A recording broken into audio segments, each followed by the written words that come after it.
Hello all, welcome to Public Administration 101 by Reno Kurien. Today we are going to start a new chapter, that is chapter 3. The topic for today is decision making. We will identify and understand what is decision making for public administration and also what are the various models related to decision making for UPSC. So first of all, when it comes to decision making, every year, for example, for the last 5 years, we can observe a question from decision making. Most of the time the question will be certain patterns, there can be question from certain models, and also the decision making is directly related to the public policy chapter, that is chapter 10 of UPSC public administration. So this is one of the most important aspect of public administration, that is decision making. At least you can expect one question from decision making. It will be a 10 marker or a 15 marker. So understanding this is very critical for your optional examination, especially for paper 1. So we will start with the first topic, that is the first idea, the basic ideas of decision making, that is the basic features of decision making. For example, we can say that why decision making, or what is the importance of decision making. So we can say that the several thinkers from the classical school to the participatory school has often identified that decision making is the key to administration, that is administration itself means decision making. So first of all, we will learn the basic features of decision making, that is it is a goal oriented process. It is a very much or very much goal oriented process, or the objective of decision making is to ensure the achievement of goals or the objective of the organization itself. And next one is it implies a set of alternatives. Next one is very important, that is it implies a set of alternatives, that is we can say that there are different choices for everyone. So every decision have a set of choices, certain choices are there. So this is choice from the available options. There are multiple options available in the every segment or every decisions we have multiple options. We can say that it also involves a set of alternatives. And next one is it is a dynamic process, very dynamic process, that is every decision should be changed according to the demand of situations. As a situation changes, we should be changing the situations, or we should be changing the decisions as well. Very important, that is it is a dynamic process. Decision making is a dynamic process, and it is always related to the environment, that is environment related decisions are critical. For example, consider in the case of Kodak, you can write this examination, or in the examination you can use this example, the example of Kodak, where Kodak was reluctant to take the new decision, that is whether to adopt a digital camera or not. Kodak was the largest manufacturer of the analog cameras and the film cameras and film itself, but Kodak was reluctant to identify the importance of digital camera, that is they didn't take a decision which is relevant to environment, which ultimately resulted in the failure of Kodak. You can write these examples in the process of dynamicity and environment related decisions in your optional paper. Kodak is an example. Similarly, you can say Nokia is another example, the reluctance to adopt Android operating system, that is also another example. You can also write that. And it is a continuous or ongoing process, very important one. This is a continuous or ongoing process, which means that we cannot say that one decision is enough to make this company or this organization successful. All the decisions should be taken in a long term, that is multiple types of decisions, or a continuous decision should be there in every organization. And finally, it is generally identified as an intellectual process or a rational process, which means that intellectual or rational process means that every decision should be taken in accordance with the available data. Data is very critical for taking these decisions. So this is an intellectual or a rational process. And next comes the types of decision making. Okay, next one is types of decision making. It states that there are different types of decisions for every organization, or we can say at a personal level we have different types of decisions. We can say all these factors or all these ideas are not generally used in your, or we will not be using these ideas in your answers, or in a general manner we will not be using, but these can be utilized in identifying the question pattern or creating your structures. That is why we are learning these points, types of decision making. We have organizational and personal decision making. Organizational decision making related to achieving the goals of the organization. At the same time, personal decisions are directly related to the personal choices that individuals makes. That is personal choices that individuals make, whether to study or not, whether to watch a movie or not. All these comes under personal decisions, while organizational decision making comes under the purview or achievement of certain goals of the organization. And next comes individual and group decisions. In this section, that is individual and group section or group decision, we can say that individual idea or individual decisions, that is, it only relates to a person, an individual alone. At the same time, the next one is group decision making, which means that an individual decision may affect others as well. For example, consider as a team, as a group, as a study group, or as a country as well. We can take decisions which will impact the entire population or entire team or entire community. This is known as group decision making. And again, routine and strategic decision. This is very important. Routine and strategic decision, which means that a routine decision or a regular decision or a routine decision means that this is taken on a regular manner. That is, for example, every day we are taking these decisions. For example, we are studying whether to study or not. That is, we will be taking the same decision again and again for an n number of days, until the examination or until we clear the examination. This is known as a routine decision making. And generally in an organization or in a public administration, we can say that all bureaucrats take routine decisions. For example, whether to give a birth certificate, whether to give a death certificate, whether to give it or not. This is the routine question. There is no we need not go for the entire rational process of decision making to take this. That we can say that we can in a very moment or a single moment we can say that we are taking the decisions or doing this or not. You can say in a routine. At the same time, strategic decision. For example, consider a Balasore train accident, or we can say another one, the surgical strike. These all are strategic decisions, which means that this is not observed on a day-to-day manner, or we cannot observe these actions in a daily repetition, or this is not a repeating decisions. This is strategic decision, and it does have certain importance in achieving the organizational goal. When it comes to organizational goal, these strategic decisions plays a very critical role, because these strategic decisions defines what the organization is. So this is very important, but it is not easy when it compares to routine decisions. We cannot take these decisions very easily, strategic decisions, because we may not have enough data to take a proper decision. We will be taking, or we will be including our values in it. We will be including our biasness in that, so that these decisions are not that easy as well. And next comes programmed and non-programmed decisions. This is also another important one.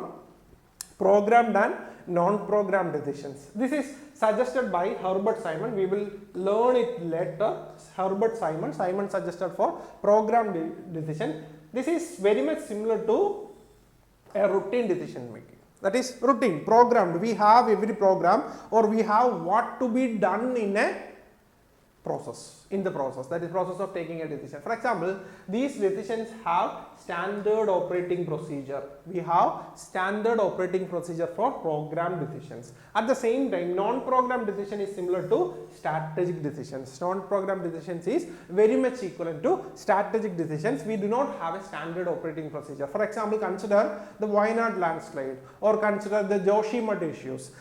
In all these issues, there is no specific standard operating procedure for what to be done in the next moment. That is, every actions are taken by the government officials or bureaucrats on the basis of their intuitions or available data. COVID-19 is another example for non-programmed decision. This is similar to the strategic decision making. And according to Simon, remember this, when we will learn Herbert Simon as thinker, we will elaborate on this. That is, according to non-program decision by Simon, he says that every organization should be converting the non-programmed decisions to program decision. That is, every non-program decision should be converted to non-program decisions to program decision using computers, simulations, etc. For example, currently we are using artificial intelligence, machine learning, etc. This comes under converting a program decision to a non-program decision to a program decision. And next comes policy and operative decisions. Policy means that consider this is an organization. The policy level decisions, that is major decisions or strategic and policy level decisions, are taken by chief executives. That is the director board, whether it is chief executive officer, or these officers will be taking the policy decisions. At the same time, the operative decisions will be taken at the grassroots level. That is where government or bureaucrats or individuals or organizations have direct relation with the individuals or the population or citizens, we can say. So this is policy and operative decision. Operative decisions are taken at the bottom of the pyramid or bottom of the organization.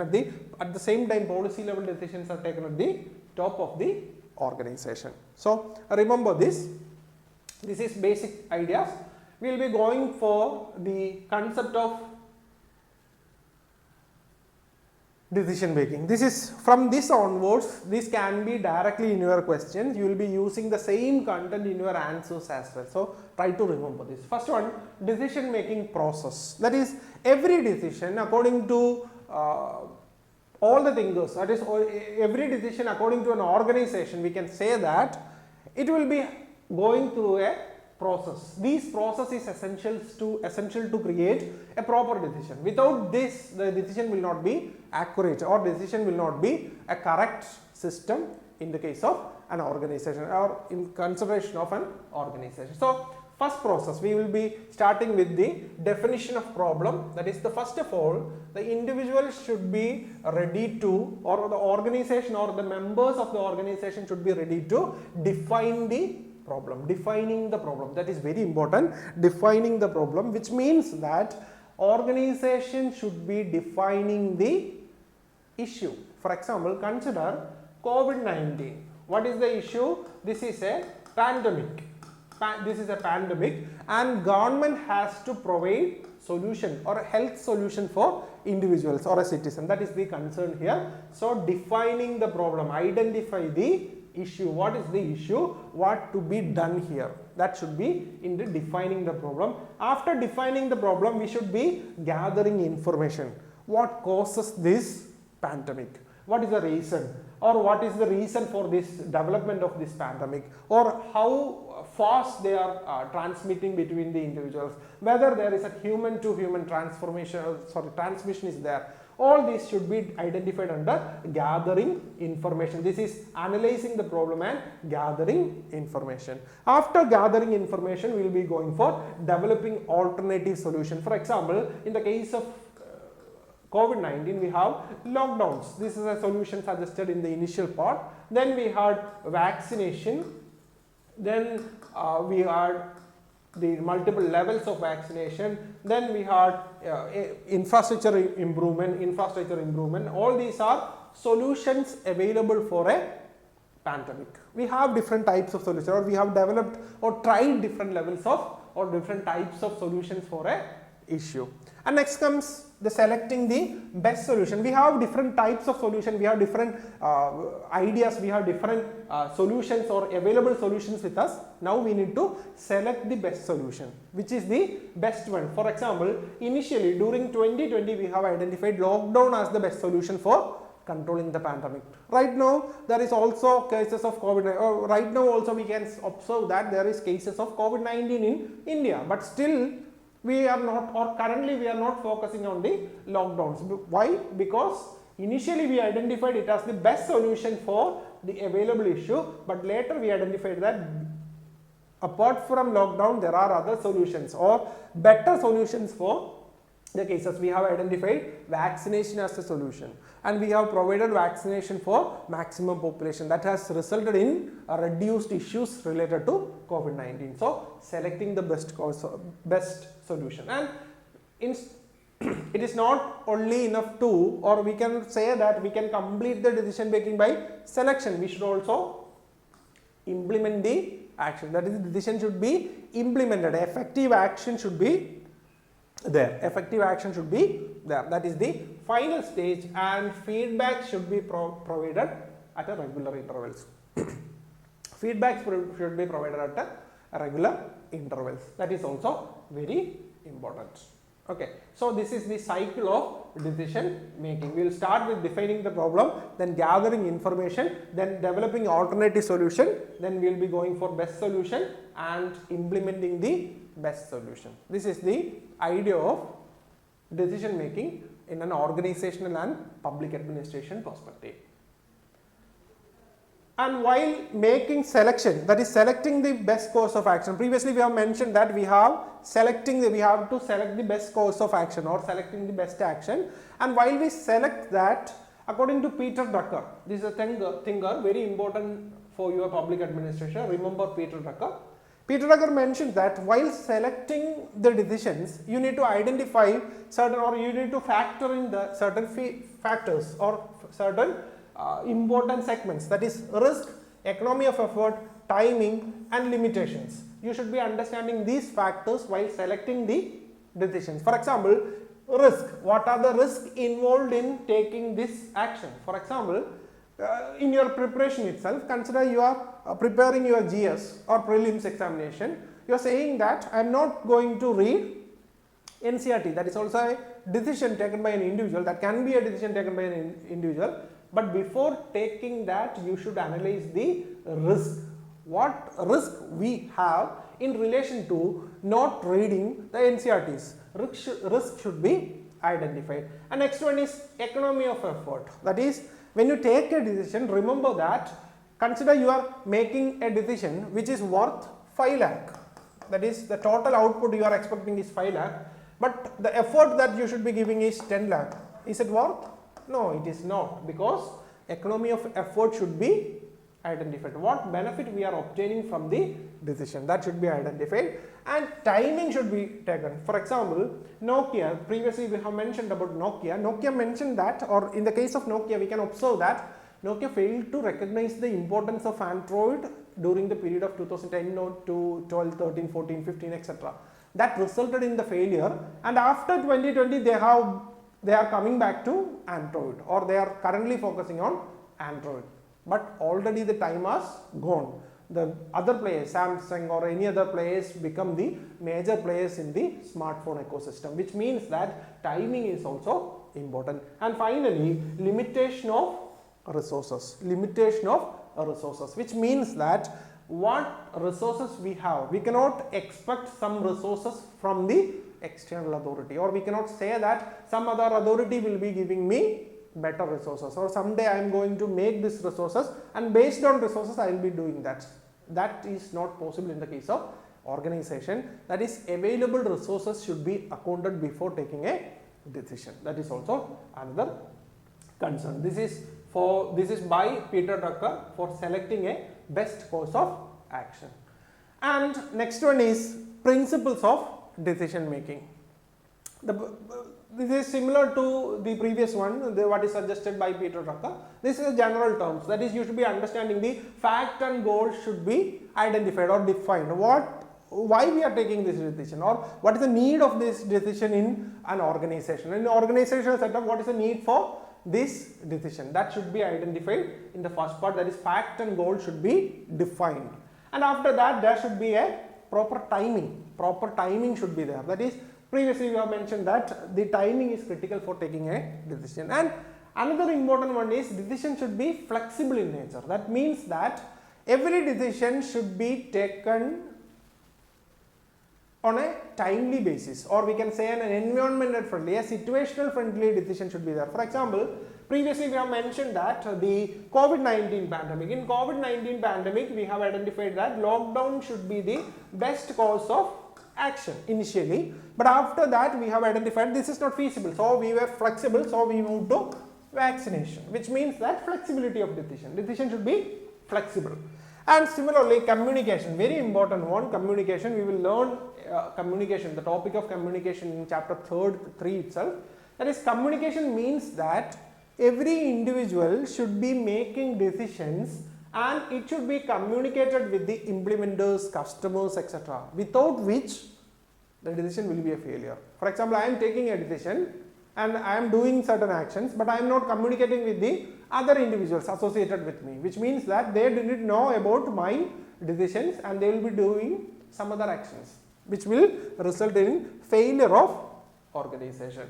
And finally, every individuals or every level or every decision should be done with follow-up. That is, feedback should be there. A proper feedback mechanism should be there for every decisions. Feedbacks are very critical for every decisions. Feedback should be there. Regular basis, we should be having a feedback mechanism. Follow-up. What is the output of that decision, or whether it should be improved or whether it should be changed. That should be questioned for every decisions.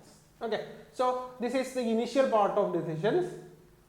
So we will start with the first model. We will start with the first model of decision making today, and later classes, in the next class, we will continue with the further topics of decisions and evaluate what are the factors in decision making.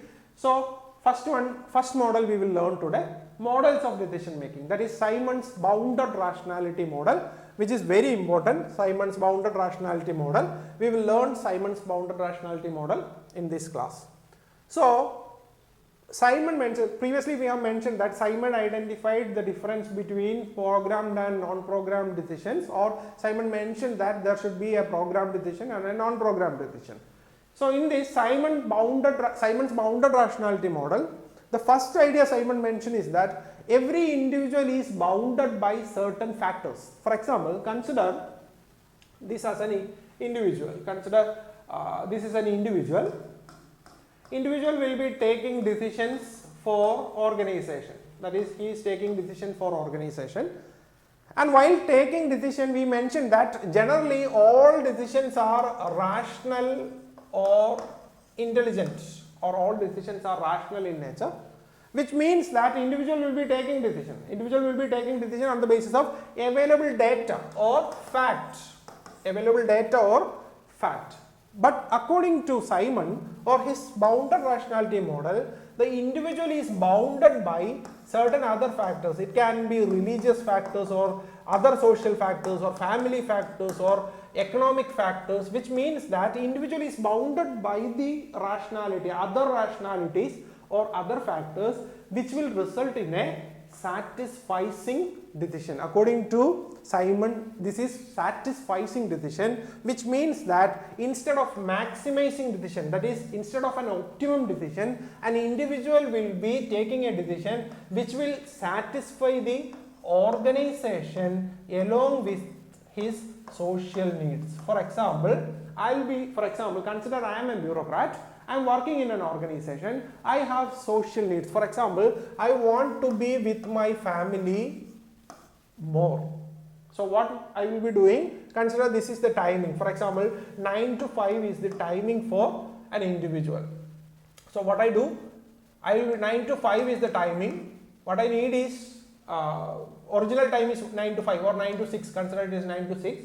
What I will be doing that, I want to be part of my family, so I will be coming by 9:30 and going by 5:30, which means that I have took 30 minutes from the end and 30 minutes in the beginning, which means that I can spend a better time with family, which means that instead of a completely rational decision, I will involve my social relations and social values in the process of decision making. This can be observed at every levels, that is, religious, familial, social and other values will be adding in the decision. For example, consider a police officer doing checking, consider a helmet checking, consider it is helmet or seat belt or whatever it is, some regulation, they are checking some regulation, helmet it is. Consider a friend of police officer is coming without helmet. What will happen? The police officer may say that nothing wrong, you can go, we will be taking fine, we will not be taking fine this time, we will be taking another time. That is, in a rational way he should be finding that individual, that friend, but in a normal circumstances or in a general circumstances he will not be taking that, because his relation with that friend should not be affected by his personal public office or his organizational duty. That is, he will be balancing his personal views along with the organizational view. This is mentioned by Simon under bounded rationality model. That is, every individual is bounded by external factors or external values. So there is no possibility of absolute rationality. There is no possibility of absolute rationality, and he identified that individuals can be identified as a part of a diagram where a completely rational man or economic man can be identified at the end of the line, and a completely rational man, a social man, or irrational man, a completely irrational man or social man, that is a man, individual who is giving importance or every importance to the social values, can be at the beginning of the line. And he says that because of bounded rationality we cannot observe a complete social man or a complete economic man, rather we will be having an administrative man. He is the combination of social and economic man. He is the combination of social and economic man. He is the combination of social and economic man, which is known as administrative man. Administrative man. This is the idea of Simon. Simon suggested this rational model or bounded rationality model by Simon, which means that there is no absolutely rational decisions and every individual is bounded by external values, which means that individuals will be affected by external values or factors. And while discussing this, he also identified a model of decision making. Look at the previous diagram, or go back to your previous diagram. We mentioned that identifying the problem, analyzing the problem, selecting the cause. We discussed different levels of decision making, and Simon is just introducing a better model, or Simon is just introducing a simple model instead of that. That is intelligence, design, choice and feedback model, or IDCF model, which this is known as IDCF model, intelligence, design, choice and feedback, which means that intelligence means defining the problem and analyzing the problem. Intelligence, the gathering information, and designing means that identifying the courses of action, various courses available for the action, and finally choice means that the selecting the best choice, selecting the best idea, selecting the best alternative. This is choice, and finally he should be doing the action, and regularly the feedback should be given so that we can ensure improvement in the decision making process. So we can ensure improvement in the decision making process. This is the idea of Simon's bounded rationality model. Again, this is very much similar to, note it down. If you are beginner to public administration, please note it down in your note. We can connect with the other chapters as well. This is similar to the concept of system theory. You will learn in detail, or if you have got through the system theory video, we can identify that, you would be identifying the idea of system theory. And if you are a beginner, remember or note it down, this is similar to system theory. That is, everything will be working as a system. That is, decision making by Simon is equivalent to the ideas proposed by system theory. That is, we will take decisions, we will do the actions, and feedback will be given so that we can improve the decisions in a later stage. So this is also similar to system theory, and this system theory will be coming up chapter 4. We will learn separately. Okay. So remember this model. This is Simon's bounded rationality model. So thank you all for today. Please like and subscribe. We will be continuing with the other chapters very soon. Thank you all.